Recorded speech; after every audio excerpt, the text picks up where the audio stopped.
বন্ধুরা, আজকে আমি বলবো কারা কোন কোন ধরনের স্টিক ব্যবহার করবেন। এই যে স্টিকটা দেখতে পাচ্ছেন, এই স্টিকটা যারা ফিট মানুষ এবং যাদের অল্প বয়স হয়েছে, রাস্তাঘাটে চলার জন্য হালকা একটা সাপোর্টের দরকার, তাদের জন্য এই স্টিকটা খুব উপকারের। এরপরে দেখাচ্ছি বন্ধু, এই স্টিকটা, এটাকে ট্রাইপড বলে। এটা কোয়াড্রিপডেও পাওয়া যায়, মানে তিনটে এর স্টপার থাকে। এই যে বন্ধুরা, আপনারা দেখুন, এই তিনটে স্টপার আছে।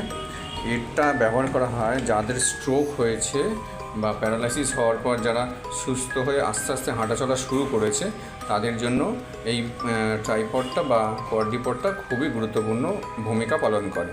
এরপরে দেখাচ্ছি, এটাকে বলে এলবো ক্র্যাচ। এটা যাদের পায়ে কোনো অ্যাক্সিডেন্ট হয় বা পায়ে কোনো ইনজুরি হয়, সেক্ষেত্রে পা দুর্বল হয়ে পড়ে হাঁটাচলার জন্য, তখন কিন্তু এই স্টিকটা ব্যবহার করতে হয়। Thank you.